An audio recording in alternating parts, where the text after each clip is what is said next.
I'm telling you this is what's going to happen because I've talked to them face to face, and they don't even hide the fact. How powerful are they? Well, they are so powerful that they have taken over control of the United States. Neither the president nor the Congress is in control of the United States. They pick the presidents. If they don't like them, they get rid of them. That person will wear the throne of the world. Behind that person will be a council of what they call wise men who will really be the rulers. This poor guy is just going to be the fool they stick out there to take the brunt of the public wrath whenever it's necessary. Then you can knock him off if you want to. They just put somebody else up there.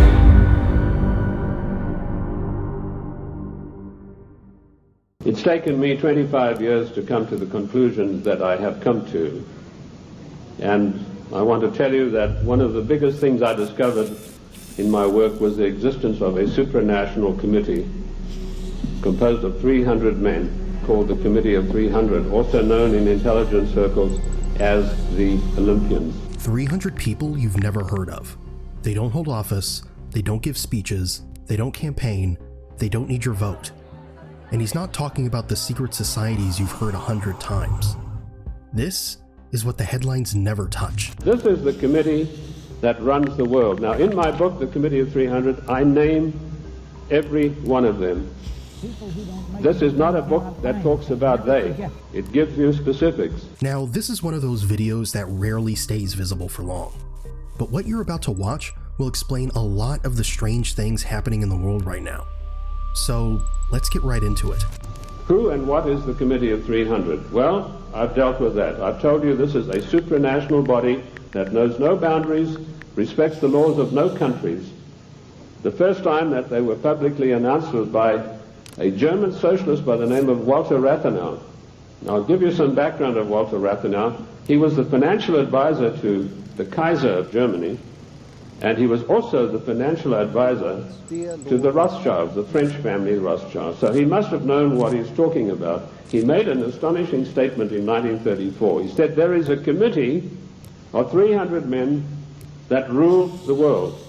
They are known only to each other, and nothing happens without their consent. This isn't about symbols, or handshakes, or a club everyone already suspects. This is the top of the chain. At least that's his claim. The structure nobody sees. And as this man will explain, every organization has its place. They all fit into a hierarchy. But at the very top, 300 people. Pay attention to this part. I came across this quite by accident when I was serving in Africa, in Angola, and I was given a series of documents which were only supposed to be handed in to top-level people. They were what we called above the top level of classification of intelligence documents. And there I discovered that whilst I thought I was in Africa fighting against the invasion of the communists, I was in fact fighting to introduce socialist regimes in the black African countries, and that I was actually working for a committee called the Committee of 300, also known in intelligence circles as the Olympians. This isn't someone guessing from the sidelines.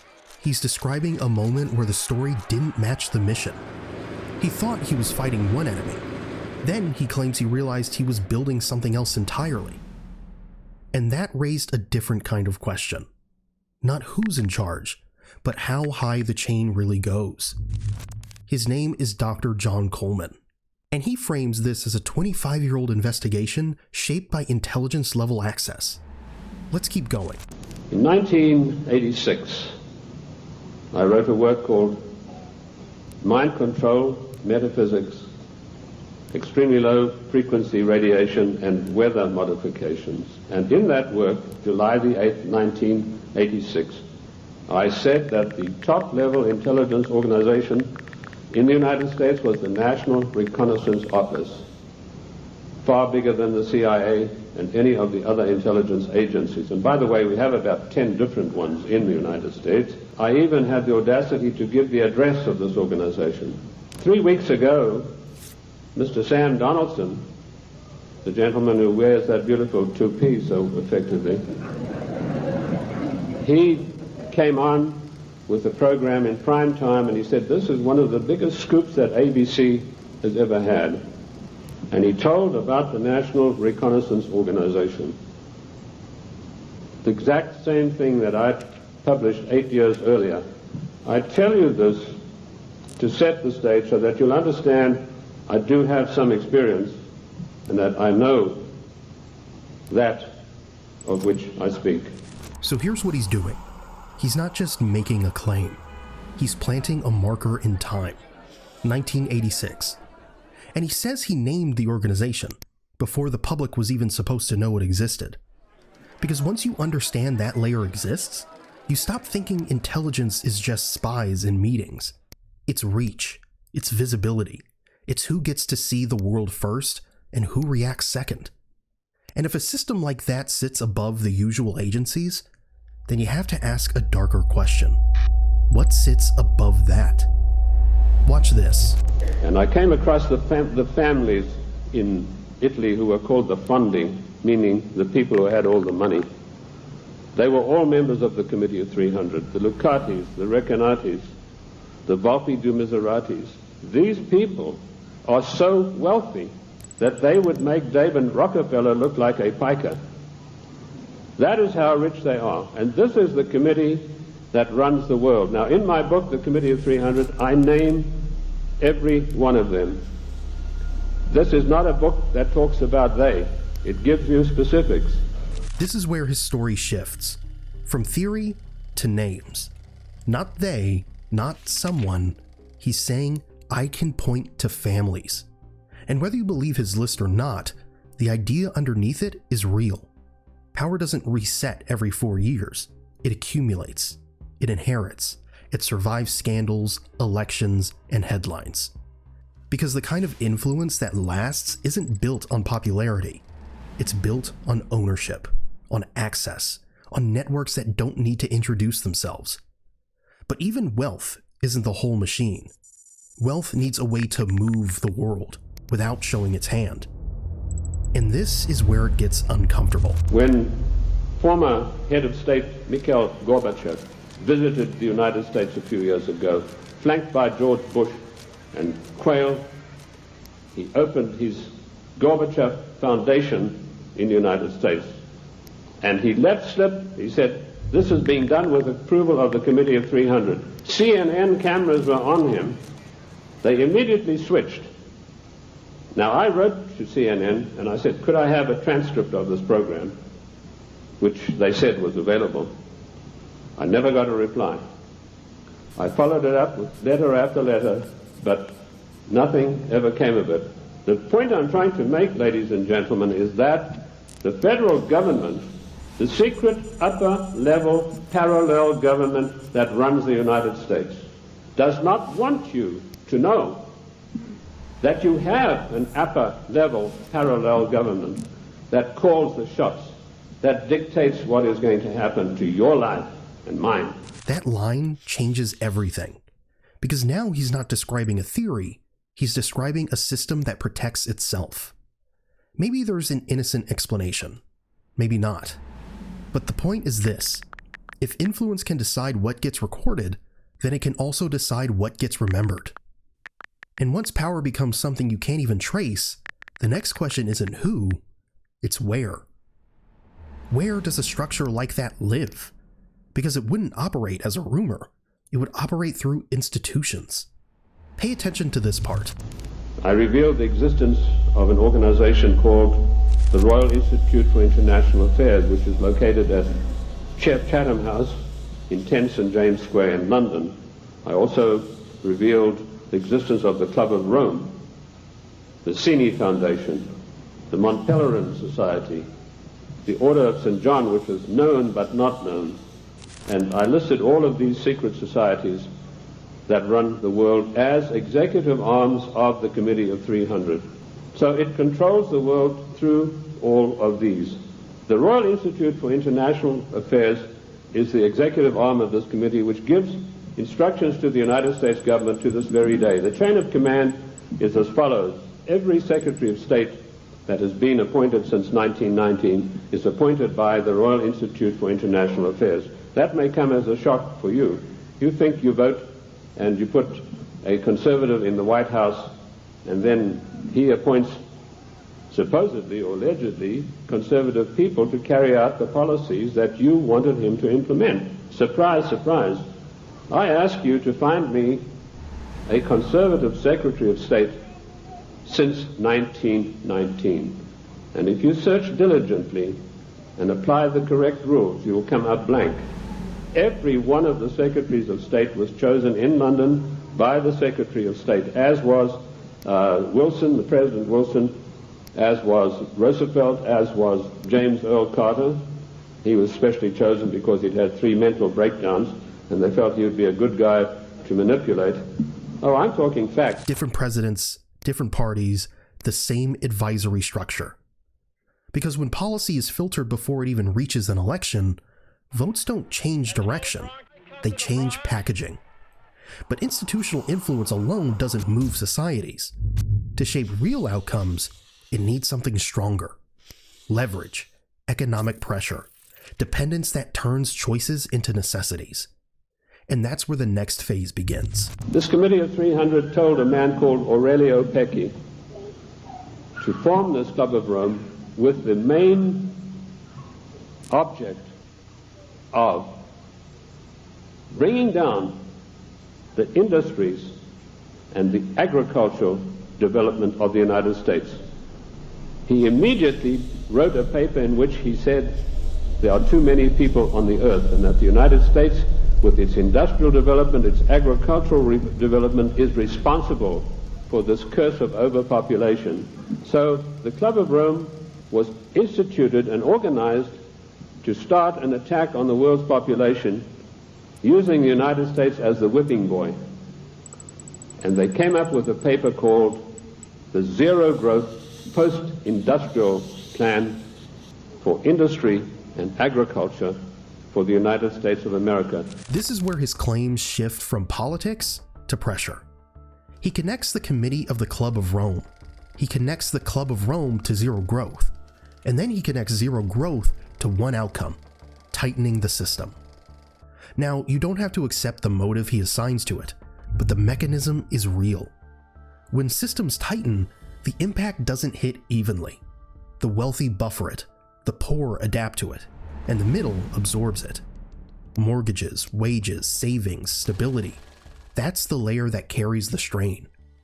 Now listen closely to what he claims next. The middle class in the United States of America had to be destroyed because in the coming push to a world order, the middle class would be the stumbling block, because history had shown that the peasant class in ancient days, when they had revolted, were just easily crushed. There was no resistance. But now had grown a new super class of people in the United States called the middle class, who had long-term employment, who had job security, who were well paid, who could afford to buy the products that were made by the United States and didn't need to buy products from China or anywhere else. And the Club of Rome post-industrial zero-growth paper said this has got to stop. We have to bring down the middle class of the United States. And the way that we will do this, the way that we will accomplish this task, is by crushing their industries. Whether you call it policy, markets, or global pressure, the weight never lands evenly. It lands where society is most stable, the middle. Because the middle has something to lose: a job, a mortgage, a routine, a future. And when that layer weakens, dependence grows quietly. Not overnight, but structurally. While ordinary people feel instability as pain, those above it experience the same events as logistics. They hedge, they move assets, they buy buffers. And that's the real divide. Not what happens, but who it happens to. Here's how Coleman explains it. The Club of Rome celebrated its cell-diversity anniversary, and Alexander King, its chairman, stated, the American people henceforth must get used to the idea that they will never ever again in their lifetime have full employment. What a scandalous thing that our government is fully cooperating with this organization built up by the Royal Institute for International Affairs, to destroy the middle class of the United States. The Order is truly a secret society. It was founded in the United States at Yale University in 1833. It has continued and exists down to the present day. Each year, the Order takes in 15 men, senior students from Yale University. Never more than 15, only once has it been less than 15. In 1946, they took in, I think, 10 rather than 15 members. So what we have is a secret society which, over the last 150 years, has accumulated about 2,500 members, of whom perhaps 500 are alive today. Of this 500, perhaps 100 are actively in pursuit of the objectives of the Order. 15 recruits, every year since 1833. And if this is real, it would explain why the world feels like it's accelerating. Like decisions are being made faster than people can react. Like we're being pulled towards something, and nobody voted for it. And maybe what we're seeing right now isn't the beginning of the story. Maybe it's the part where the system finally starts showing itself. Watch this. It's not another college fraternal society. Yale University is the only university in the United States, or indeed the world, which has senior societies. These are societies where the 15 are selected in the junior year and actually are initiated at the beginning of the senior year. They stay on campus only 1 year as members. They are called knights. When they graduate, they leave the university, they go out into the world, then they're known as patriarchs. So at any one time, you only have 15 knights in existence, and for the rest of their lives, they're known as patriarchs. And they work during their lifetime, or a number do, towards the ends of the Order. They are pretty much guaranteed success. Certainly they're guaranteed financial success. And in my reading of the material I have, I infer that so long as they go along with the purposes of the Order, so long as they gear their careers and their lives towards certain ends, then they are guaranteed success. And here's the unsettling part. If history really is being guided by pipelines like this, then what we're watching right now might not be random at all. It might be the last phase of something that's been running quietly for a long time. And the reason it's hard to see is because it doesn't feel like a takeover. It feels normal until you zoom out.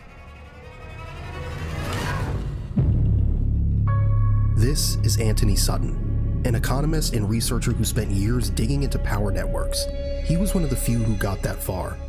But once he started exposing their entire system on live TV, it made powerful people pay attention. And let's just say they didn't exactly let it spread too far. Watch this. Well, up to 6 months ago, I denied that there was a conspiracy, because frankly I couldn't prove one. I suspected a conspiracy, but I couldn't prove there was one until 6 months ago. Well, a little before 6 months ago, I received the catalog, which is the membership list of the society, all the way back to 1833, and I received some of their internal documents, enough for me to put together the way they correspond with each other, the operations within the Order, to some extent their problems. If that's true, then we're not dealing with conspiracy talk. We're dealing with documentation. But even if you stay skeptical, and you should, what he describes next is something you can actually look up. A building on Yale's campus, with no windows, and a number that keeps showing up in the strangest places. 322. The Order has a temple on the Yale campus. A temple? A temple, yes. It's a building maybe this 50, 60 feet by 40 feet, maybe 40 feet high. There's no windows, 2 big steel doors. Okay, so pause. Because when most people hear secret society, they picture something vague, a rumor, a name, a symbol on the internet. But a temple is different. And what he's describing isn't subtle either. It's not a hidden room somewhere. It's a building on campus, with no windows and steel doors. Look, we can debate the bigger story later, but this building is real. Watch this. We know what the temple looks like because back in 1880s, a number of Yale students became a little unhappy about what was going on inside this temple. When they went by it at midnight, sometimes they heard strange noises and all kinds of rumors on the Yale campus as to what this might be. There was a break-in. I call it the Yale Gate. There was a break-in to the temple, and the students who broke in cataloged what they found.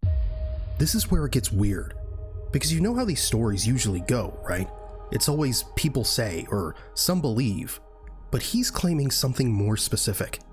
He's saying there was a moment, way back, where the secrecy cracked. Students broke in, and according to him, they left with documentation.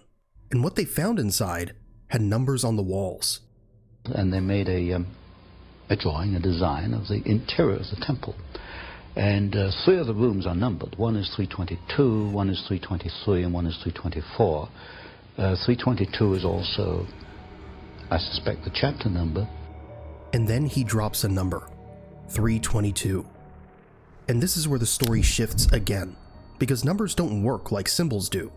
A symbol can be interpreted 100 ways, but a number usually points to something specific.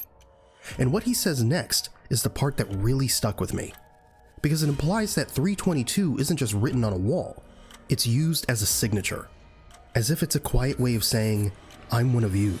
322 is an identification. And also in correspondence between members, they conclude their correspondence where you and I would conclude yours truly or yours sincerely. They conclude yours in 322. And this is where the name most people recognize finally enters the story, because the order isn't how the internet knows it. It's known by something much simpler, something that sounds almost childish, until you realize how long it's been attached to real power: skull and bones. And the number that keeps following it, 322. Now this is the part people usually skip past, because it gets uncomfortable. But it's also the part that explains everything. Watch this. This is a symbol of death. Now why would they take a symbol of death? Yes, from what I understand, when a new member is initiated, that would be in the senior year at Yale, he's placed within a coffin. Oh my. And from the photographs we have of members inside the temple, many of these photographs are the 15s sitting around a table, and they have this skull and the crossbones sitting on the table in front of them. It is the symbol of death, and it has been called the Brotherhood of Death, and I think it probably more adequately should be called the Brotherhood of Death. Okay, this is where my brain stopped treating this like a rumor, because up until now, everything could still be explained away. But this is the first detail that feels deliberate, like it's designed to do something to you. And when you see rituals like this show up inside a closed network, you start asking a different question. Not, is it real, but what is it for? Look at the history, the biographies of the leading members of the order, and reconstruct their career, and see if there's a common pattern in their careers. But to come back to my point, I have to reconstruct the objectives. What are the objectives? In the words of one member, might is right. If you have the power, you use it to achieve your objectives. What is the objective? As you look at the histories of individual members, it can only be one thing: to acquire power, to keep power, to use power for their own purposes. There it is. That's the engine underneath all the imagery. Power. Acquire it, keep it, use it. And this is where the story starts tightening up, because now the ritual makes sense, the temple makes sense, the code makes sense. It's not there to look spooky, it's there to create a machine, a pipeline, a loyalty structure, a network that moves people upward and keeps them aligned. For example, Averell Harriman is a very influential member of the order. Harriman was initiated in 1913. His club number is D111. All the other 14 of D111 have died off. Averell Harriman is the only one left. To come to the other part of your question, who are some of the significant members? Today, 2 men stand out. One is Averell Harriman, who is I suppose, the chief financial angel of the Democratic Party. The other is Vice President George Herbert Walker Bush. The Bush family is quite prominent within the order. Now, if you go back in history a little, you'll find that George Bush's father, Prescott Sheldon Bush, was also a member of the order. He was a member of Brown Brothers Harriman, which is the Harriman private banking company. So today you've got two men who are supposedly in politics in opposition, Bush and Harriman. Actually, they're members of the same secret society, and Bush's father was not only a member, he was a partner in what was then Harriman and Company, which later became Brown Brothers Harriman. So behind the scenes, and this is something you don't see until you investigate it, people who appear to be in opposition politically or financially or industrially or in many ways are working together. That's the moment where the story shifts. Because now it isn't just symbolism. It's a claim about alignment. About people who appear to be on opposite sides, moving through the same pipeline. And if that sounds impossible, he explains the method in one sentence. The method they use is that of the Hegelian dialectic. Thesis played against antithesis leads to a synthesis. In other words, for Hegel, for history to make progress, you have to have conflict. And when you look at the key people in the order, you will find that they generate conflict. So Bush and Harriman politically are conflicting.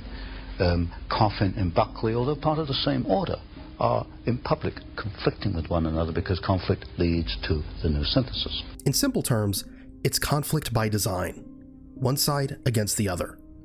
And while everyone is trapped inside the fight, the outcome gets shaped somewhere else. If you've ever felt like the winning side changes, but the direction doesn't, this explains why. Now the question becomes, what's the point? Because if the conflict is engineered, then the outcome isn't random. And Sutton says the objective isn't just influence, it's bigger than money. He says it's a direction for the entire system. We're under the control of what I call the cabal, and this is part of a grander scheme. This is Paul Hellyer, the former Defense Minister of Canada, a man with access to classified intelligence and the inner workings of power. Now, he speaks candidly about what he witnessed behind closed doors and what's about to come. And that's the end game, and that's what they're moving toward. They've been working on it for 50 years, and it's well advanced. If something isn't done, they're going to get away with it. He says there's a larger plan in motion, and we're moving faster toward it than most people realize. How powerful are they? Well, they are so powerful that they have taken over control of the United States. There's so much that's been kept in the dark that it's going to take a lot of unwinding to get at the truth. But truth, we must see. What you're about to hear might make you want to share this video, because he doesn't just describe the entire system. He warns about what's coming next, and whether we realize it or not, that moment may be approaching faster than we expect. Happily, some of us are beginning to talk about that sort of thing, and people are saying, "You're kidding me," and I said, "No, I'm not kidding you. But if it happens, just say, wave at them, and say, we know you're playing games with us, and we're not going to go along with it. We're going to stand up for our rights." Standing up for your rights can mean a lot of things, but in today's world, one of the rights most people have already lost is privacy. Because your personal information doesn't just stay with the websites you give it to.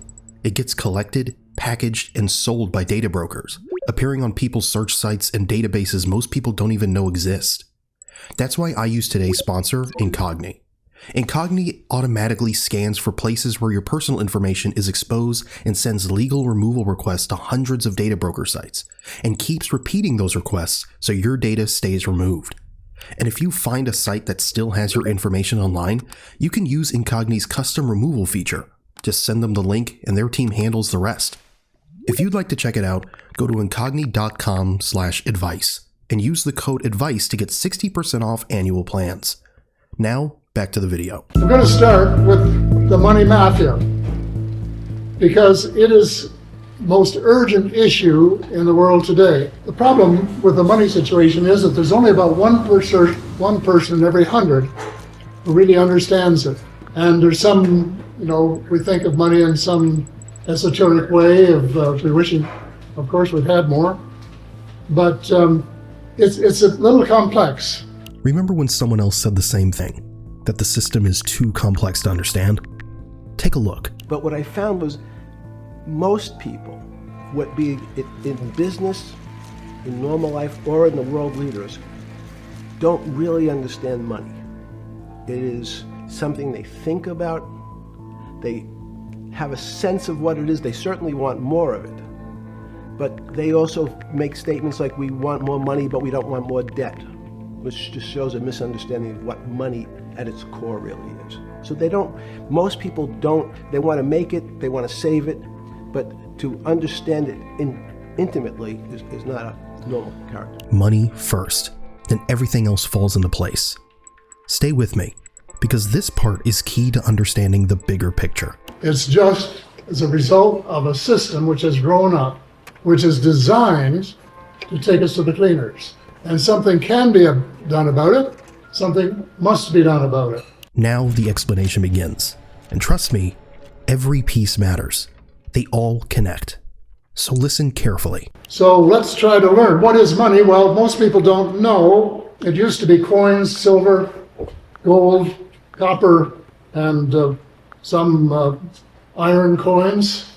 But of course, we got too busy and too big to be able to do that. If you're going to buy a house, you can't put a bag and pay for it. So we started using paper money. And at first it was backed by some coins or things, and later, of course, it wasn't. But over the years, the system has changed to the point where today, only about 3% of all money is either coins or paper. 97% is virtual, and virtual means computer entry. Money is just data now, which leads to the most important question of all. Who controls the data? The first and probably the brightest of the governors of the Bank of Canada said that money was just a book entry. If he were alive today, he'd say money is just a computer entry. Well, the problem is, whose computers? And that's where we have to do something about it. But whose computers? You've heard it a million times. Follow the money. And coming from a former defense minister, it's worth at least hearing him out. We, the people, own the patent to create money. We have licensed private individuals to do it for us. And they now create 97% of all the money, but they create all of it as debt. And debt on which interest has to be paid, and no one creates any money with which to pay the interest, so you just keep going further and further and further into debt. The whole system is mathematically absurd.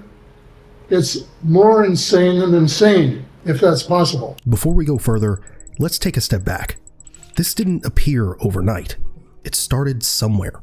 And to understand where we are, we have to understand where it all began. I want to just give you a bit of a background on the history of the system is multiplied and what we call back leverage. If we go back 300 years when the Bank of England was chartered, they lent half of their money or all of their capital, their gold and silver, to the king at 8%. So he gave them a license to print, P-R-I-N-T, an equal amount and lend it to their rich friends at high interest rates. So in effect, they were allowed to lend the same capital twice. Now, we've all heard about printing money, inflation, the Federal Reserve. It's not exactly news. And sure, it doesn't sound great. But wait until you hear how he connects the dots. Because those connections, let's just say they're eye-opening. But to understand, most people have the myth, observe the myth, that if you go to the bank to borrow money to buy a car, that what they're lending you is somebody deposit that somebody else made the day before or a couple of days before. Not so. They create the money. They're pretty well lent out all the time. So if you go in and say to buy a car for $35,000, and what they'll do is ask you for collateral, and if you have some stocks or bonds, okay, or failing that, you can give them a second mortgage on your house or your cottage, and if you can't do any of those things, you can get co-signature of a rich relative. And once they're satisfied with the collateral, then they'll have you sign a note for $35,000, repayable principal and interest at prime plus, 2 or 3%, depending on the color of your eyes. As soon as they're satisfied, they tap their computer and $35,000 appears in your account that you can go out and spend. Seconds earlier, that money did not exist. It was created out of thin air. So that money didn't exist until the moment you borrowed it. But here's the funny thing. You still pay taxes when you buy something, then taxes when you own it, then taxes when you sell it. Taxes on top of taxes. It's almost like we're renters on our own planet, and the landlord always collects. Makes you think about the system we've all just accepted, doesn't it? And as a result of that borrowing, we have paid $1,100 billion in interest since 1974, none of it which was necessary, none. He just gave you the number for Canada. The US is sitting on $34 trillion in debt. Most of the world is in the red. But have you ever asked yourself, who's on the other side of that debt? Who are we paying? If you don't have a clear answer, you're not alone. So stay with me, because now he starts connecting everything. Because it is all part of something bigger that's going on in the world, and that is to take away power from the people and give it to multinational corporations and banks who are under the control of what I call the cabal. And this is part of a grander scheme. Maybe he's just an angry former politician with conspiracy theories. Or maybe he has insights that we don't. Either way, this is what he's saying. Now this is being engineered, as I said, by an international cabal. Now what is a cabal? Is a group of people with the banking cartel at the apex, then the oil cartel, and then the international corporations, the transnational corporations, and then the U.S. Intelligence organizations, the FBI, the CIA, the NSA, and a huge chunk of the American military. And they're all in it together. He makes a lot of claims here. And look, I don't know if it's true. I don't have that kind of access. But it does raise a question. Why would all these groups be in it together? What's the goal? That's where things get really interesting, and where his claims become harder to dismiss. As President Clinton said in response to a question by White House reporter Sarah McClendon, he replied, and I quote, "Sarah, there is a government inside the government, and I don't control it." Can you imagine? Maybe from time to time we all get little clues like this one, and they say a lot, don't they? When a president says something of that caliber, even offhand, you have to ask, if he's not really in charge, then who is? They control the free energy that we need. I don't know how many of you are familiar with that or not, but the same cabal owns the patents to free energy. And there are several different ways of going about that, but the most likely is what they call zero-point energy. Is the energy that's everywhere in the cosmos. It's unlimited. It could have been there long ago if it hadn't been for the fact that these people who are in control don't want to see any change. He makes a strong claim about free energy, that we could have had it long ago. Whether you believe it or not, what comes next connects to something that affects every one of us. See what you think. Well, the cabal is also responsible for the war on. The cabal is also AKA military-industrial complex.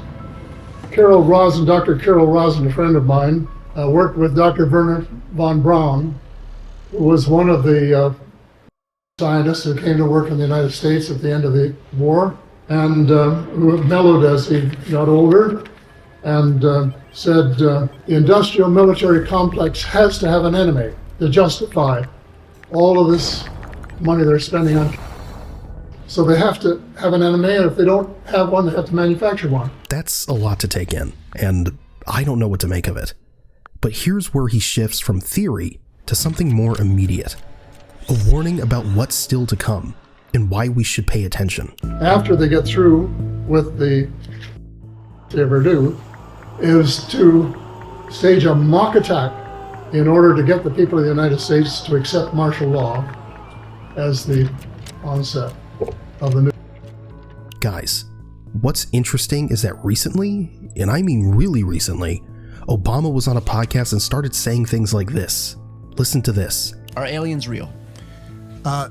They're real, but I haven't seen them, and they're not being kept in, what is it? Area 51? Area 51. There's no underground facility unless there's this enormous conspiracy and they hid it from the President of the United States. What was the first question you wanted answered when you became president? Where are the aliens? Where are the aliens? And then, almost immediately, Trump reacted, almost reinforcing what Obama affirmed. Here's what he said. Something that got a lot of attention this week. Barack Obama said that aliens are real. Have you seen any evidence of non-human visitors to Earth? Well, he gave classified information. He's not supposed to be doing that. You know. So aliens are real? Well, I don't know if they're real or not. I can tell you he gave classified information. He's not supposed to be doing that. He made a big mistake. He took it out of classified information. Strange times. But Paul is not over yet, because he still has something to say to us. Happily, some of us are beginning to talk about that sort of thing. And people are saying, "You're kidding me." And I said, "No, I'm not kidding you. But if it happens, just say, wave at them and say, we know you're playing games with us, and we're not going to go along with it. We're going to stand up for our rights." Maybe none of this is real. Maybe he went down the rabbit hole years ago and never came back. Or maybe he's right. But how could we ever prove it? He makes so many claims and most of them are impossible to verify. So where does that leave us? Confused, skeptical, unsure what to believe. But then there comes the part that resonated with me. The part I actually believe is true. Listen. There was a time when Americans feared God, and we did too, but in the post-war period, we have worshipped money. Money, power, and greed. And those have been the operative words. And so we think of nothing else. How can you make another buck? We have to change. There's some wonderful things that are going on. There's some wonderful people in the world who are doing wonderful things, and more power to them. But what they need is the same thing 1,000 times over. We have to have a tsunami, as I call it, of changed lives, of people who are willing to put their lives on the line for what they believe and to change the world. What role in the Middle East again does Israel play in this? Israel was created as the instrument to bring about the Battle of Armageddon and the fulfillment of prophecy, a war that will be so terrible, where nuclear weapons will be used, so that the American citizens and the other people in the world will get down on their knees and beg for no more war. And what is the answer to that? They're going to be told the only way we can guarantee no more war is if we destroy the sovereignty of nations and we come together as one humanity and government. Right. Now I'm telling you, unless the American people wake up and stop it, starting in about 1996, the Battle of Armageddon will become a reality. He laid out the blueprint for everything we're seeing today. He knew why it had to happen, he knew who was behind the curtain, and he knew what we should expect next. Read the book of Revelations, whether you believe in the book or not, read it, because the men who are bringing this about are using it as their script. This interview was recorded in 1992, and as you listen, you'll understand why his blueprint still matters today. Because he said it would all unfold exactly like this, down to the smallest detail of the script. And I get people who still come to me all the time and say, "Bill, you're all wrong, it's the Jews. The Jews are subverting the world." Man, it's not the Jews, it's not the Catholics, it's not the blacks. It's these men who belong to the ancient mystery schools, who meet in secret and decide the fate of the world. And they belong to all different races and all different nationalities and all different religions to the public point of view. But in secret, it's a different story. He claimed the fate of billions rest in the hands of a small group of people. And their strategy, he said, is simple. Keep us watching the circus so we never look behind the curtain. At the highest levels of all countries, they all belong to the same club. And we, the people, sit back and we watch this grand drama which is being played out for our benefit, not theirs. If it wasn't for us, they wouldn't even have to do any of this. But you see, they just can't come out and destroy all of us because they need slaves. They need people to make their shoes and make their cars and mine the ore. They need worker bees, and that's what we are. His name is Bill Cooper, and what you're about to hear is his warning to the world. He believed that if you don't spare the time to hear this message to the end, if you don't make the effort to understand it and finally wake up, then you're participating in the great deception just as much as they are. His words, not mine.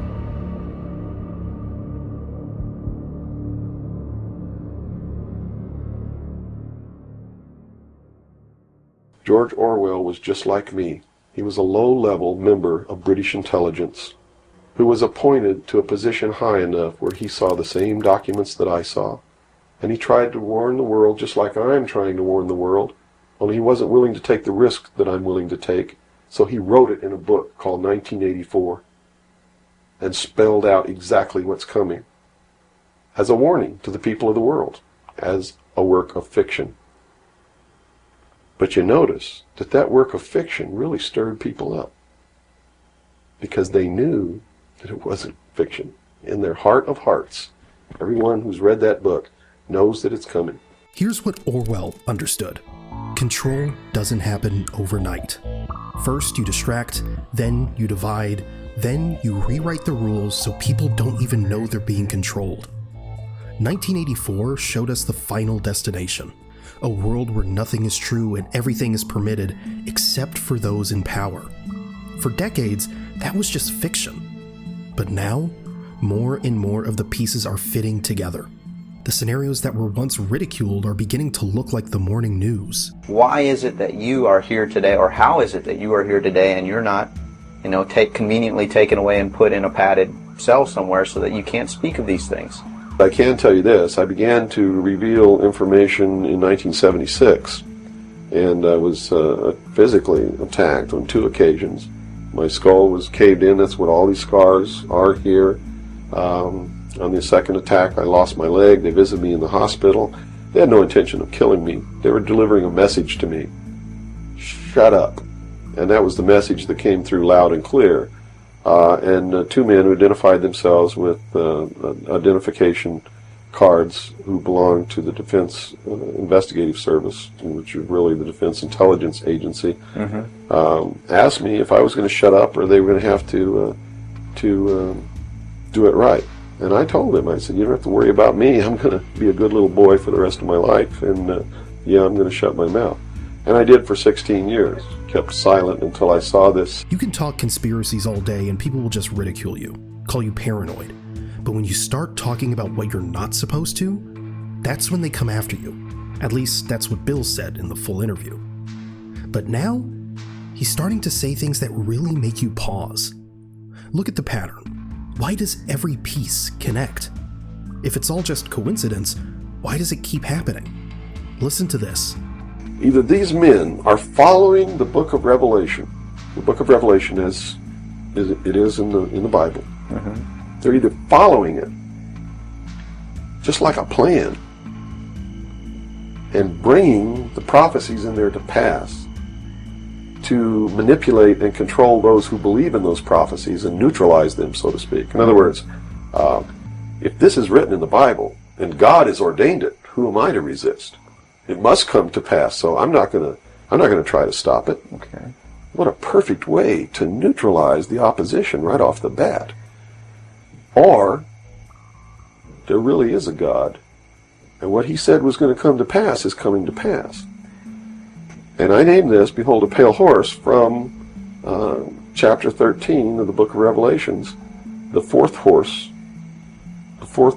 of the apocalypse is the pale horse. And I looked, and behold a pale horse, and his name that sat upon him was Death.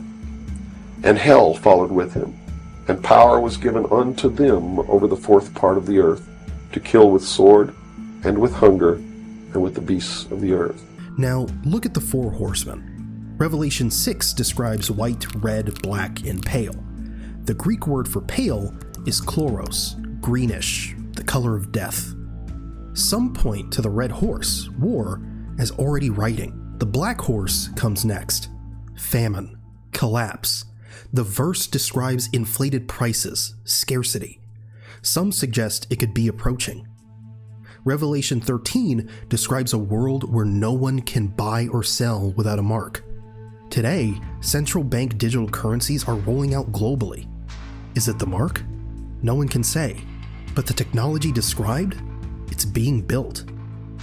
Whether you believe it or not, some in power clearly do. Commanders quote Revelation, leaders invoke Scripture. Bill Cooper said they're following a script. Look at the pattern. Something is lining up.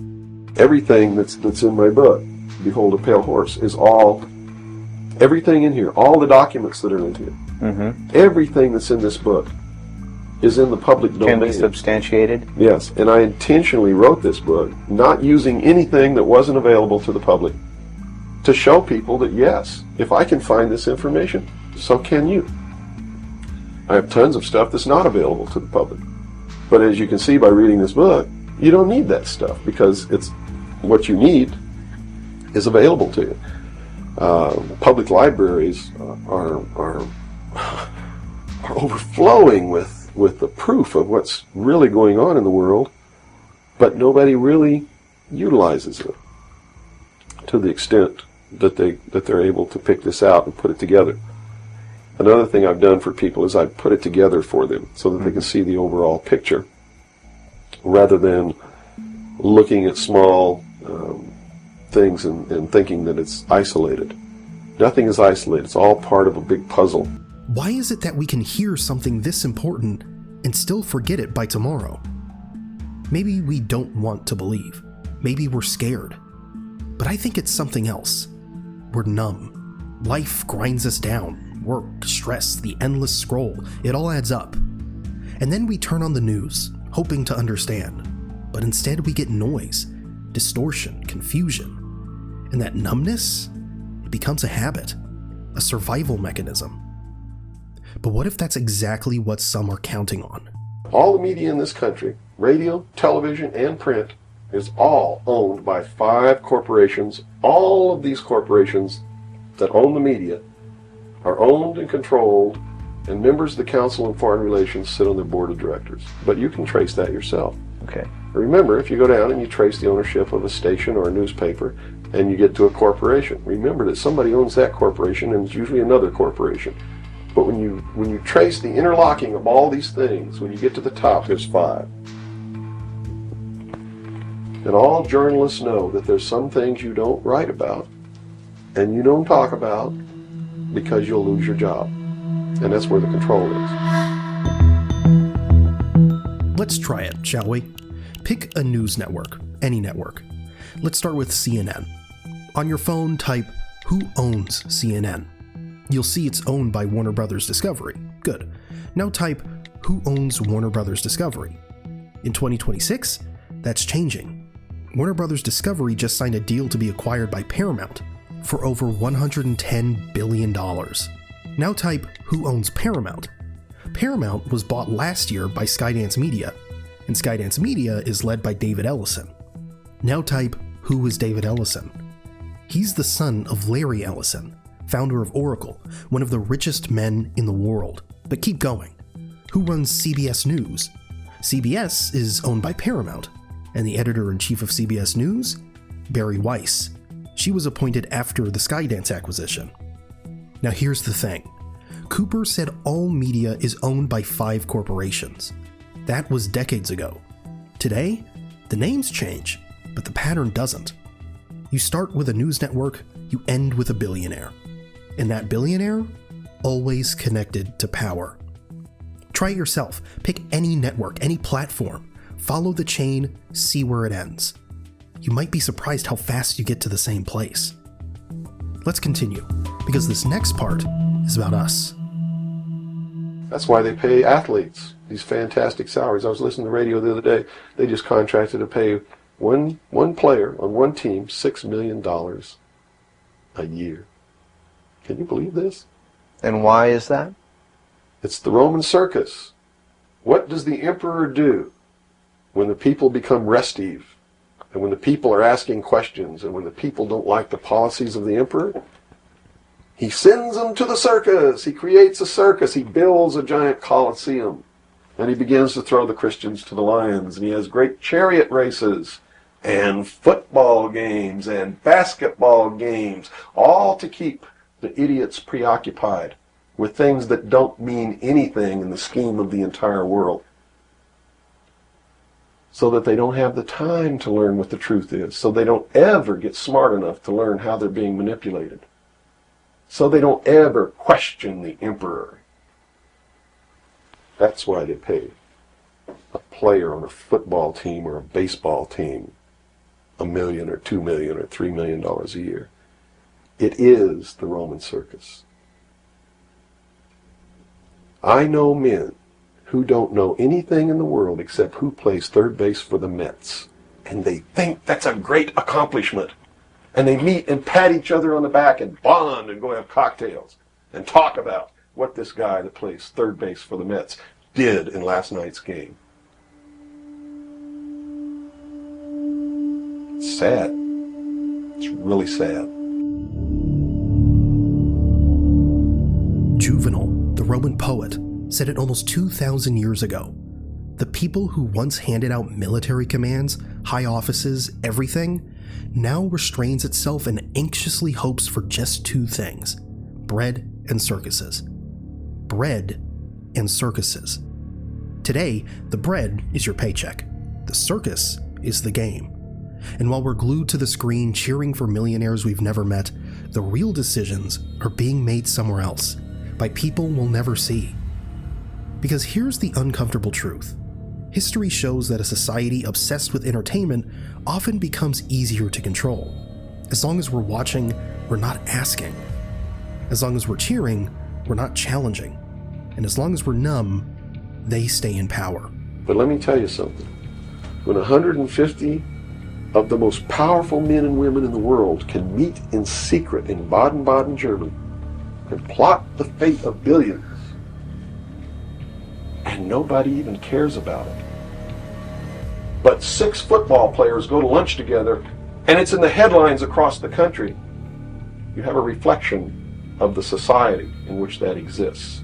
And it is a sick society that is doomed to self-destruction. So based on that scenario, there's some truth into what these men are looking at. Absolutely, and that's what makes me so sick, is that I'm trying to wake up a people who on a daily basis are proving the ones that I'm warning them about to be right. Be honest. When was the last Davos meeting? And what exactly was proposed there? Most of us couldn't answer that, because we don't care. We have TikTok, we have Instagram, we have Netflix, we have our own lives, bills, work, relationships.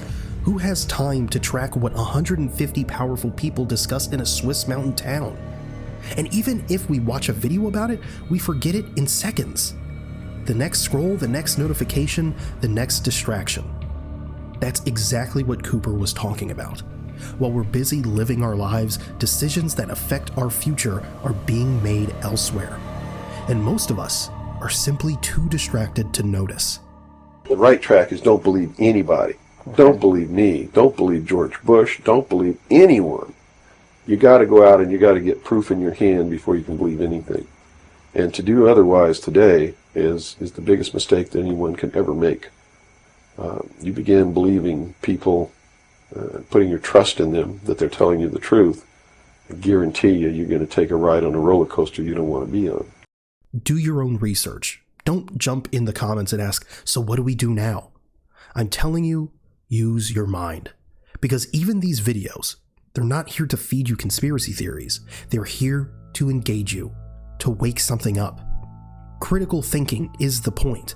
It's better to put your mind to work than to wait for information to be handed to you. Because what if all the information out there is wrong? What then? We have to go back to the roots, back to what we know is good, what we know is wrong. That inner compass, it's still there. We just stopped using it. Now, do these people recognize the continuity of life? In other words, you have told me earlier that they're after physical immortality. They believe that through their technology, man will become God.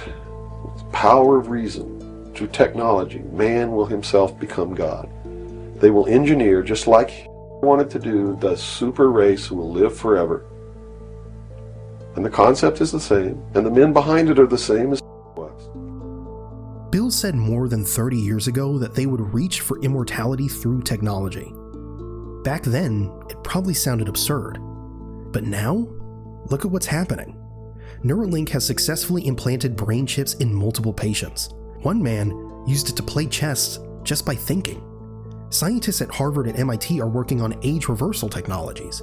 Clinical trials are underway for drugs that could add decades to human life. The CEO of OpenAI said recently that we might achieve human-level AI within a few years, and after that, merging human intelligence with machines is the next logical step.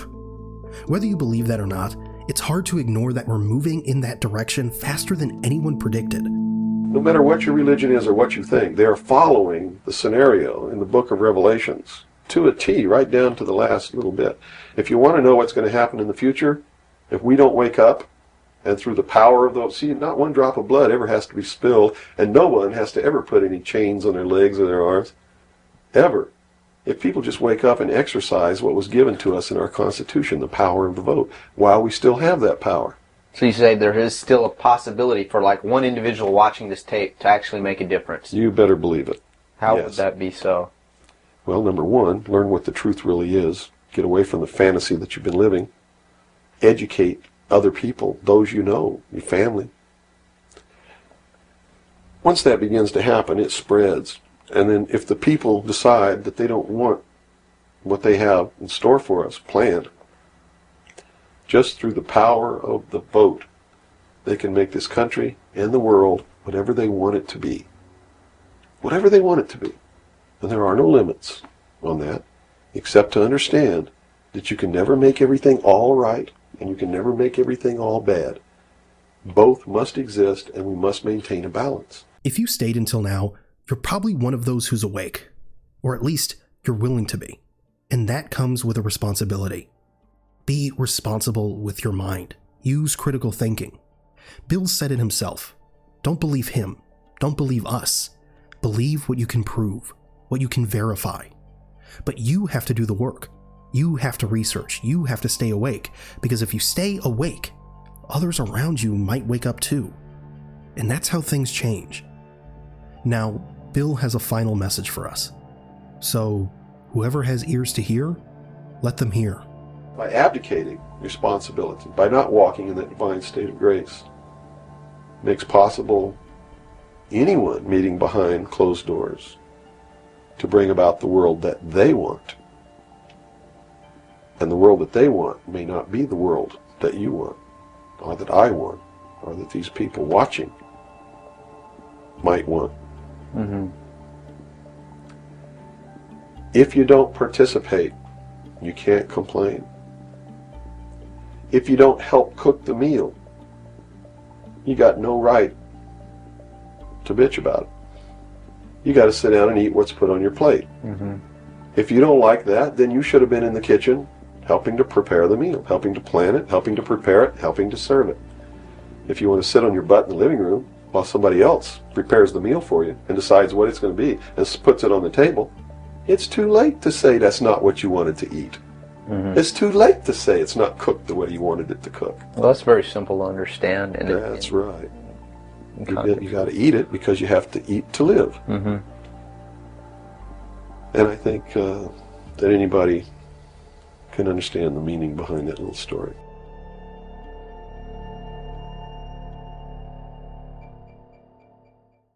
If this was predicted 27 years ago, somebody knew something. Buckle up, because what you're about to hear is scary.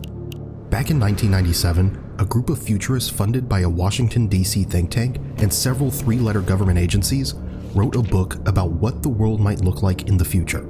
And when you look at what they predicted back then, it's disturbingly accurate. Now, this is the title of the book, 2025, Scenarios of U.S. and Global Society Reshaped, there's that re again, by Science and Technology.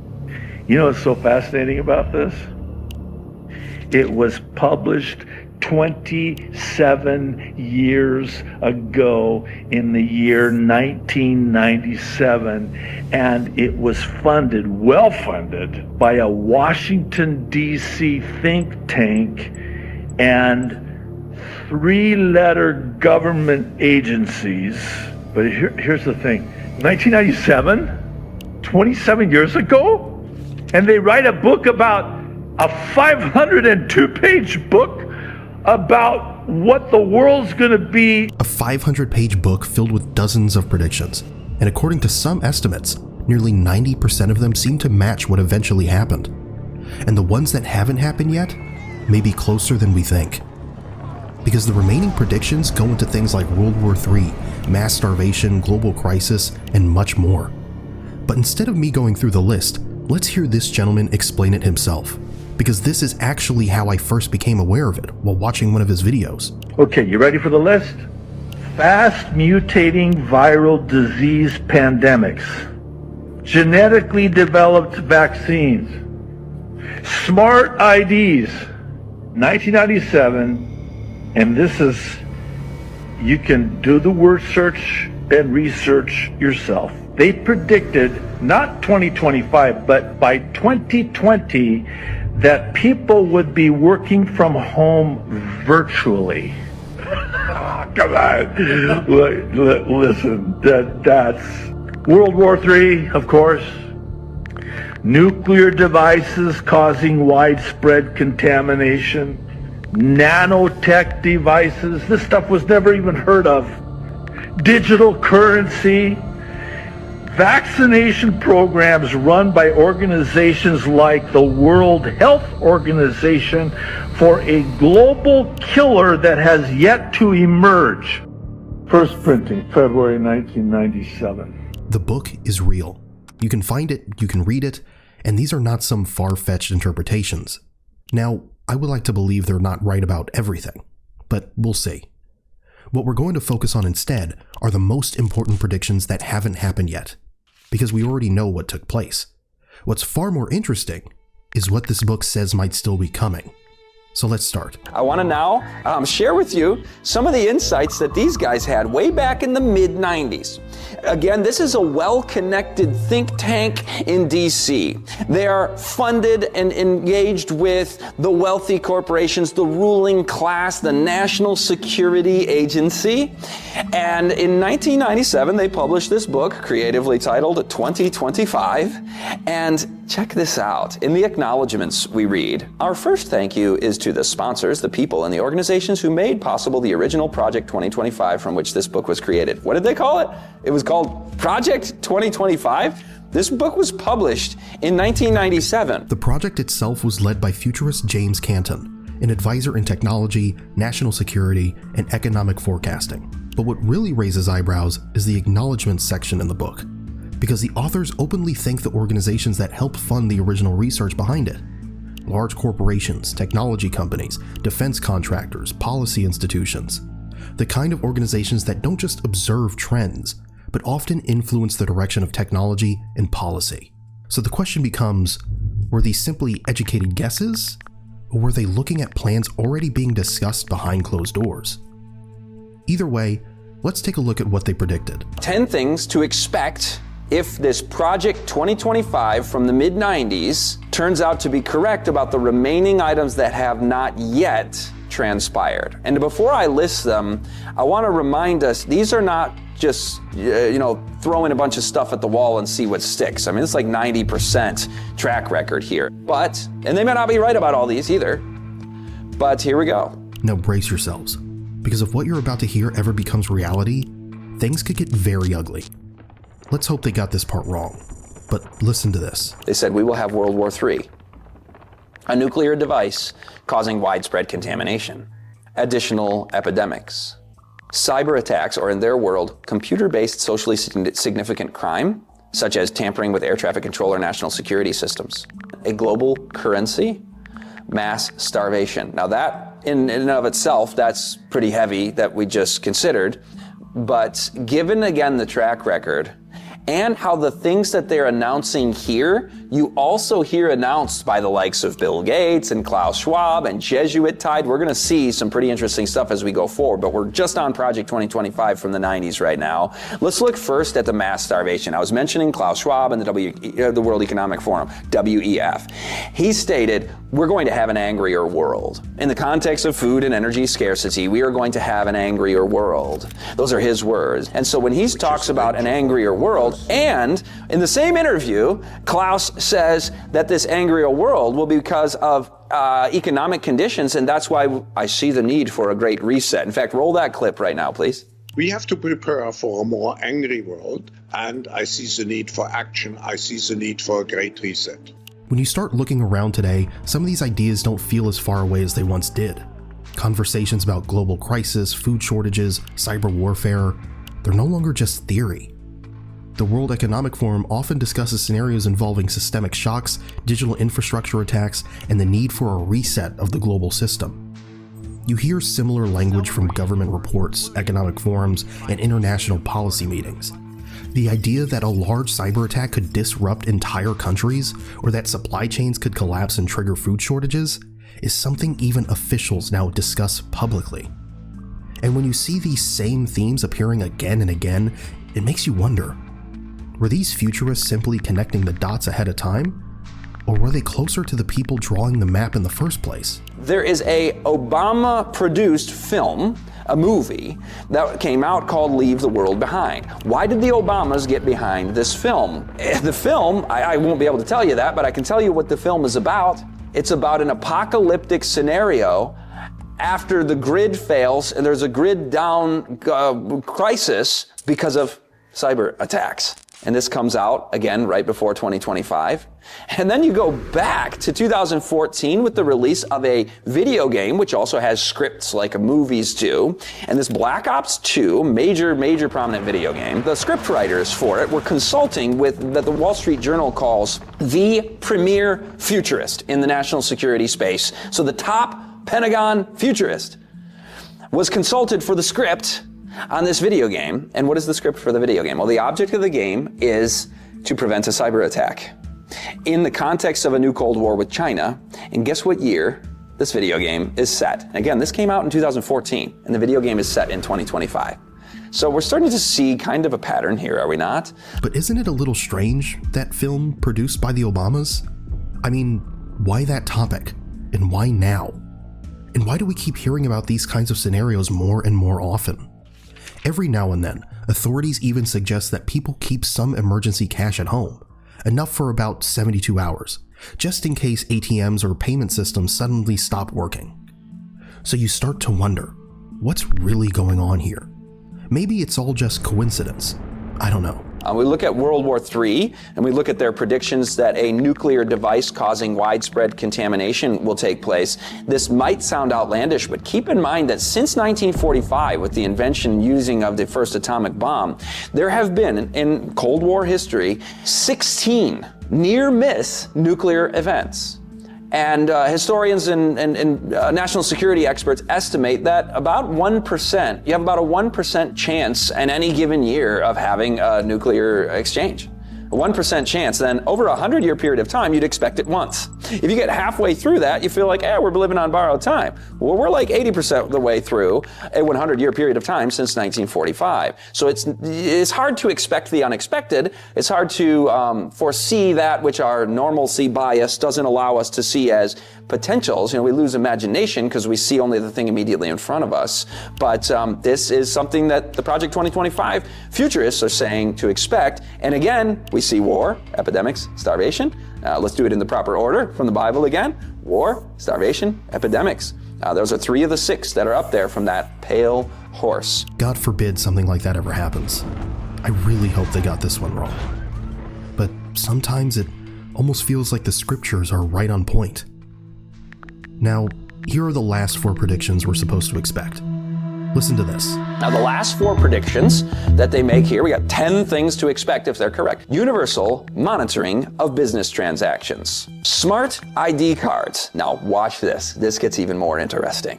smart ID cards, including your religious and or organizational affiliations and perhaps with your genomic data. I had to take a picture of that segment out of the book, put it on the screen so you can read it for yourself. Identification cards will be universal. Smart cards will contain information such as nationality, medical history, perhaps even key data from one's genome, education and employment records, financial accounts, social security, credit status, and even religious and organizational affiliations. Now that might sound a little far-fetched, but remember, this book was written almost 30 years ago, and many of its predictions have already happened. So before we dismiss the rest, listen to this. The ninth one kind of sounds innocuous and not that big of a deal. It's just Social Security will be based on need only. The technical term for that is means testing for transfer payments or other forms of welfare. Means testing meaning only those who need it will get it, and they're making a prediction that will be the case with Social Security. Some people might be a little have their feathers ruffled by that notion, but I'm not meaning to get into the economic political debates about that. I want to bring this out because if they will means test it, then they will also be willing to take the next step, and that is ideological testing. Happened with the truckers in Canada. Bank accounts frozen. The targeted group, anybody who is the other, who is the demonized group of the day, can have now the precedent has been set in the West to be debanked, to have payment processors taken, to be prohibited from platforms that are kind of in that woke ideology at the moment. And so the fact that they're saying, well, you're not going to get your check unless you need it, that can step right next to the next stop on that journey toward tyranny. You're not going to get your food, you're not going to be provided for in a context of scarcity and famine. Now, I don't even know which one is scarier, because honestly, all of them are terrifying. But it does seem to be getting clearer, doesn't it? They wrote about things like this almost 30 years ago, and today we keep seeing the same themes everywhere, in movies and video games. Some people call it predictive programming, the idea that certain scenarios are introduced in culture first so that when they eventually happen, we're not that surprised. Now, I'm not making any claims here, but you do start noticing similar conversations popping up everywhere.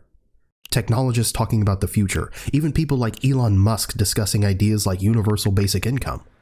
Some billionaires quietly building underground bunkers, and more of these signals appearing at the same time. So, what's really going on? What are they preparing for? What do they know that we don't? Anyway, let's keep going, because what comes next is very interesting. This kind of leads right into another one while we're on number 9 about the Deagle Corporation.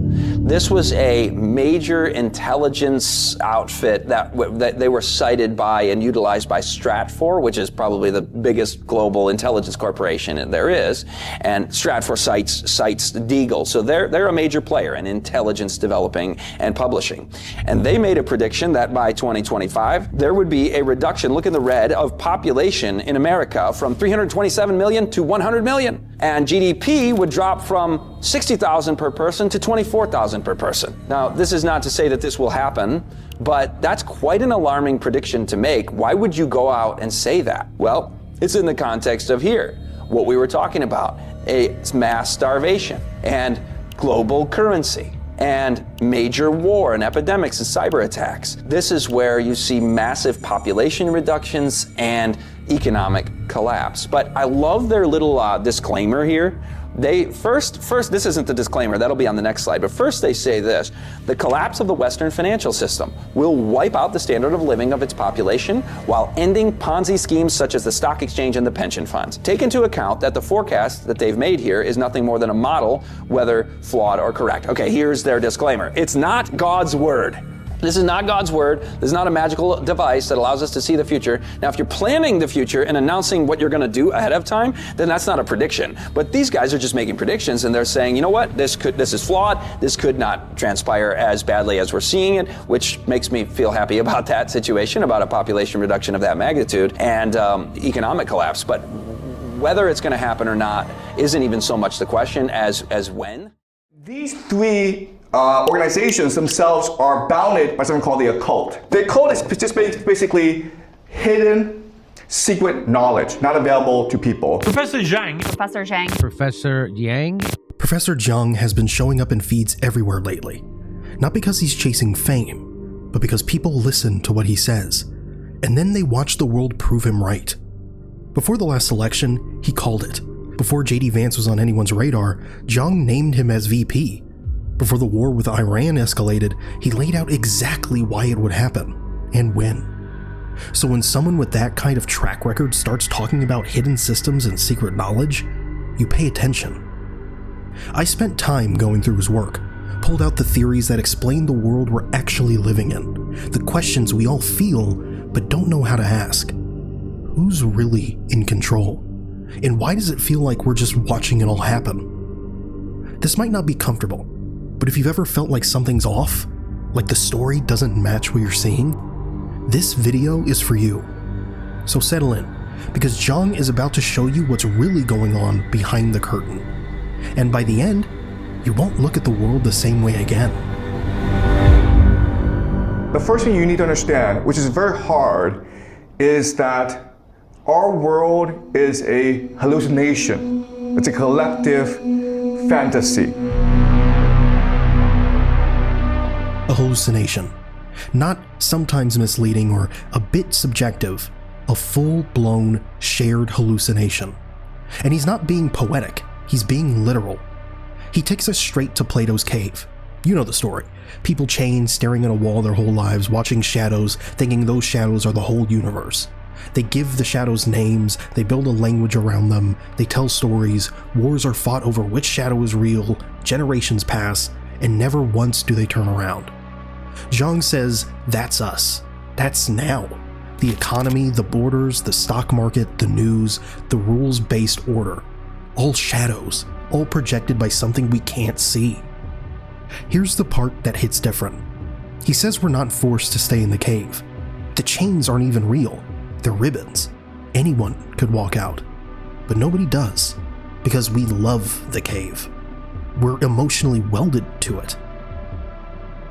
And if someone comes back from the outside and says, hey, those shadows aren't real, we don't think them, we kill them. I had to stop for a second when I heard that, because it's not just a story about ancient Greece. It's happening right now, every time someone questions the narrative. Think about that the next time someone calls you crazy for questioning the script. He's setting the table here. And trust me, what's coming next will change how you see everything. But first, we have to accept one thing. The world you think you're living in, it's a projection, a game, and someone built it. So yeah, we're not prisoners. We're volunteers. The question is, what are you volunteering for? It is our conscious attention that creates wealth in this world, and it's really money or capital that extracts and stores our consciousness and turns it into wealth. This is the sentence that changes everything. Jiang isn't talking about economics. He's talking about alchemy. Think about what he laid out before this. The vase example. You focus, you pour your attention into making something beautiful, and that focus makes it valuable. That's the raw material, consciousness. Not labor hours, not resources, but attention, focus. The stuff you're using right now to watch this. Now follow the trail. You work, you create, you focus. At the end of the week, you get paid. What just happened? You traded your consciousness for pieces of paper or digital numbers. Those pieces of paper, money, are just frozen attention. They store your life energy until you spend it on someone else's frozen attention. Jiang says this is the hidden engine. The whole global economy is a machine designed to extract consciousness from the many and concentrate it into the hands of the few. The elite don't get rich because they're smarter or work harder. They get rich because they own the storage units. They control the mechanism that turns human awareness into wealth. Then he gives an example that changes how you see everything. He lists the old storage devices, pyramids, Homer's epics, each one soaked up generations of human attention. Pyramids weren't just tombs, they were concentration camps for consciousness. Millions of Egyptians poured their focus into those stones, believing, building, obeying. The stories of Homer did the same for Greeks. Centuries of attention stored in poems. Now the storage device is the dollar. Every time you work, save, spend, trade, you're pouring your consciousness into the system, and the system stores it as digits in someone else's account. It's the most efficient extraction machine ever built. But Jiang drops one more line that changes the game. There's actually a war going on for the soul of humanity, for the human consciousness between the US dollar, the old world order, and artificial intelligence, the new world. The dollar needs human consciousness to function. It runs on your attention, your labor, your focus. AI doesn't. AI generates its own attention, its own focus, its own value. So the old storage device is fighting the new one, not over markets, not over resources, over the source code of reality. That's the real war, and it's just getting started. They don't force us to do anything. There's not enough of them. Okay? The way they maintain power is through manipulation and trickery and deception. Many people imagine the elite as some shadowy cabal with armies and mind control rays. They pull levers, we dance. Jiang says no, that's a Hollywood fantasy. The truth is more humiliating. They can't force us. There aren't enough of them. If everyone on Earth woke up tomorrow and decided the game was over, what would they do? Send their tiny army against 8 billion people? They'd last about an hour. So, how do they hold it together? Manipulation, trickery, deception. Go back to the cave. Watch what happens when that one guy finally stands up. He or she starts messing around with the chains and realizes, these aren't chains, these are just like ropes. I can just like get rid of them. And this chain around my neck, it's like a ribbon. I can snap it off. And he doesn't know why he does this, but he does this. He does do this. And when he does this, they don't even care. Like, whatever, man, do whatever you want. They don't even stop him. They just watch him stumble toward the light like, whatever, man, do your thing. Why? Because they know something he doesn't. Even if he leaves, everyone else will stay. The system doesn't need guards. It needs believers. You think they have magic, and you think that they're evil, but really, all their power rests on our belief in their power. Read that again. All their power rests on our belief in their power. The president, the banker, the general, the billionaire, none of them have power you haven't given them. You believe the dollar is worth something, so it is. You believe the cop has authority, so he does. You believe the election matters, so it does. It's a collective hallucination held together by consensus. And here's the part that got me. We want to believe. Because if it's all fake, then what have we been doing with our lives? What were our parents doing? What were their parents doing? That realization is too heavy for most people to carry. So when that guy comes back from outside the cave and says, hey, those shadows aren't real, they don't thank him, they don't debate him, they don't even chain him up. But we fall in love with it. We're so attached to it psychologically and emotionally that if anyone tells us it's fake, we kill them for it. Not the elite, the other prisoners. Because he's threatening the one thing they can't live without, their fantasy. That's the mechanism. That's how manipulation works. You don't need armies when people will kill the truth tellers for you. So next time someone calls you crazy for questioning the story, remember Jiang. They're not defending the truth. They're defending their cave. And they'll kill you for it if you let them. You think that you go to university to learn knowledge. No, you don't. You go to university to be brainwashed and to believe that the system is not just fear, but actually what really makes the system work is the rules-based national order. You spent years in classrooms, took loans, wrote papers, chased grades, and Jiang says that was brainwashing. Not education, brainwashing. He's not talking about conspiracy theories where professors secretly indoctrinate students with leftist propaganda. That's too small. He's talking about something deeper. The real brainwashing is the assumption that the system is basically just. That if you work hard, play by the rules, climb the ladder, you'll get what you deserve. That the game is fair. That the winners earned it and the losers didn't try hard enough. That's the core belief they install. Not through overt propaganda, but through the entire structure. The way classes are graded, the way success is defined, the way history is told, the way economics is taught as if it's physics, not a set of choices made by powerful people. Jiang adds 2 more layers. CNN, BBC, New York Times. Each time you read an article, you think you're receiving news. You're not receiving news. You're being brainwashed into believing that this order is fair, just, and appropriate, okay? It's a deception. And the last, of course, is culture, which is Hollywood. And, television shows, sitcoms, okay? Things that you absorb every day. Education, media, culture. 3 overlapping machines running 24/7, pumping out the same message. This is just how things are. The rich deserve their money. The poor deserve their poverty. The wars are for freedom. The sanctions are for peace. The dollar is strong because America is great. You never hear a competing story because there is no competing story.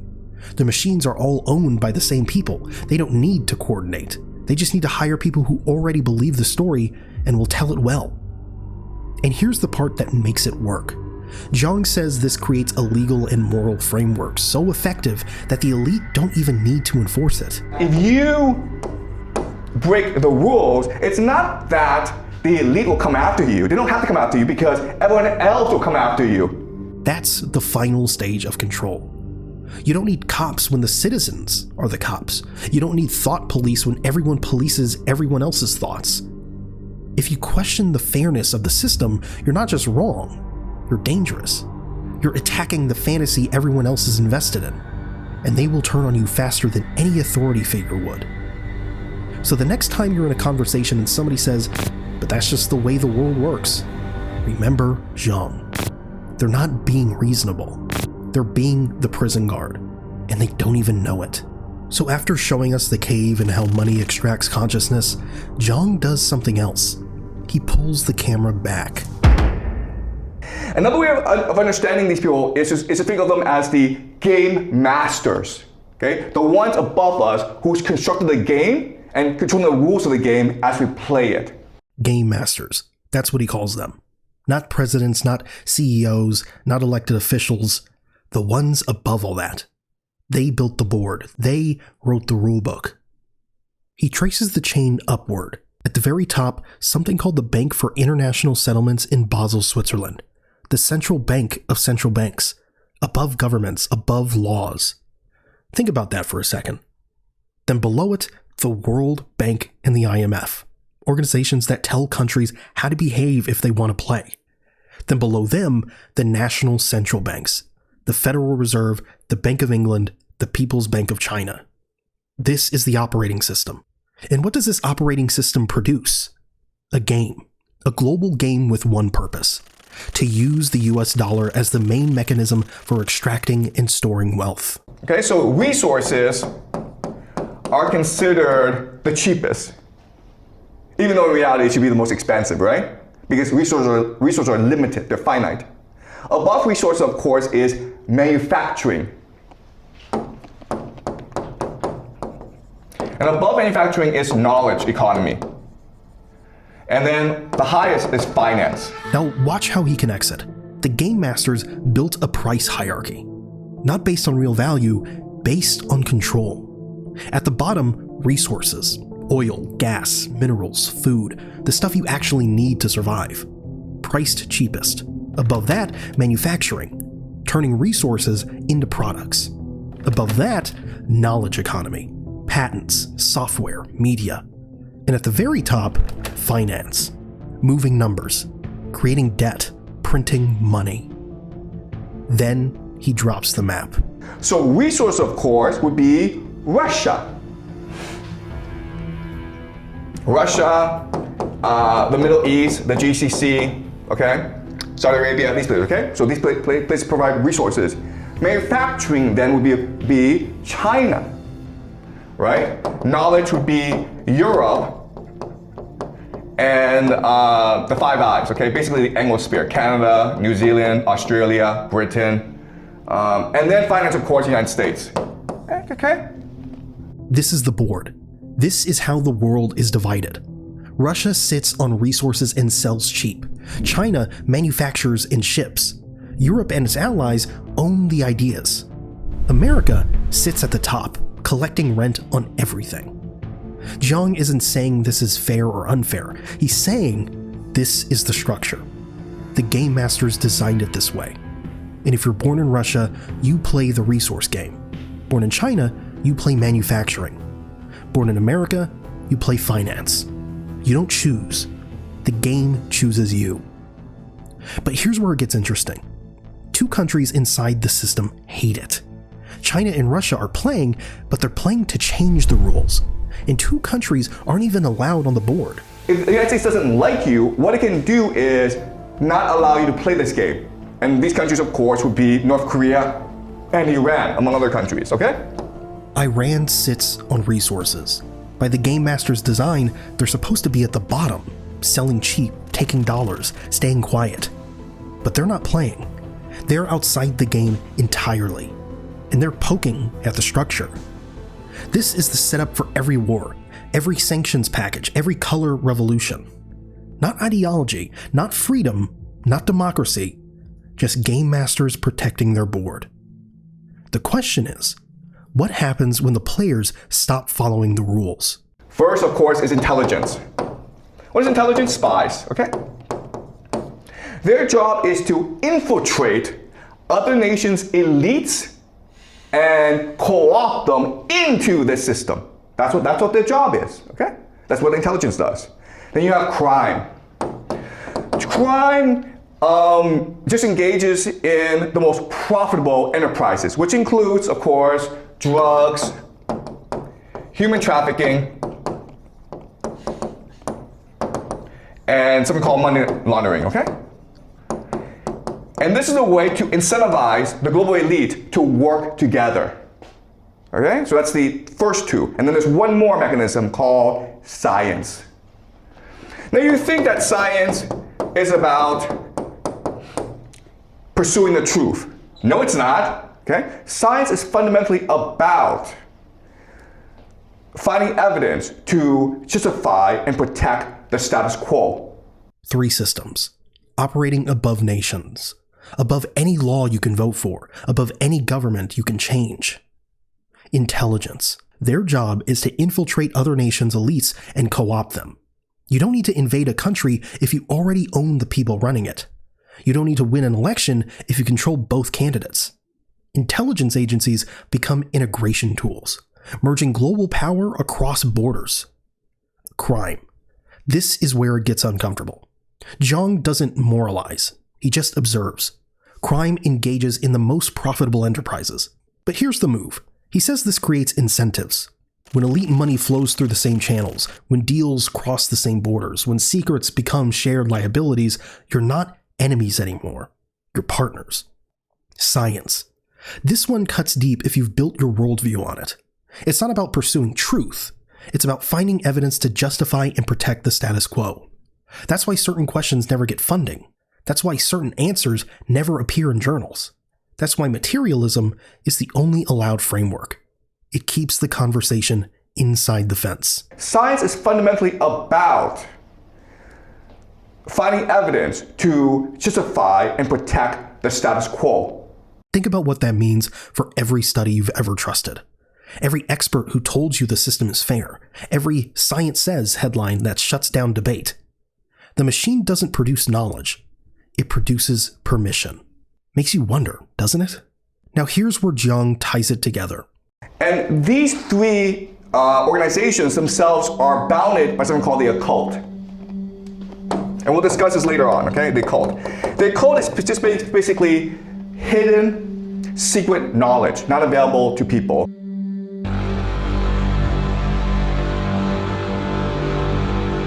Hermetic philosophy, the Kabbalah, not religion you practice on Sundays. Operating systems for people who see themselves as above the game. This is the architecture. Intelligence co-ops, crime connects, science justifies, and underneath all of it, a shared worldview you're not invited to. Not a conspiracy, a structure. And like any structure, it has load-bearing walls. Jiang is about to show us where they crack. So after building the whole architecture, Jiang asks a question. If this is real, there have to be people moving through it. Operators, people with names. If it is true that this system is the way it is, there should be individuals in place that operate the system, right? Well, I'll give you some names. I'll give you 2 names. Jeffrey Epstein and Jared Kushner. Jeffrey Epstein. You know the public story. But look at who trained him. He started at Dalton, one of the most elite schools in America, where the most powerful families send their children. Then Bear Stearns, finance. Then Douglas Lee, arms trafficking. Iran-Contra, one of the biggest global arms dealers. Then Ehud Barak, former Prime Minister of Israel, intelligence. That's not a random career path. Someone was teaching him how power works across all 3 systems: education, finance, crime, intelligence. Then look at the Epstein files. 3 million documents released by the Department of Justice. Not leaked, released, on the government website. And what do they show? Bill Gates, the wealthiest man in the world, begging Epstein for money.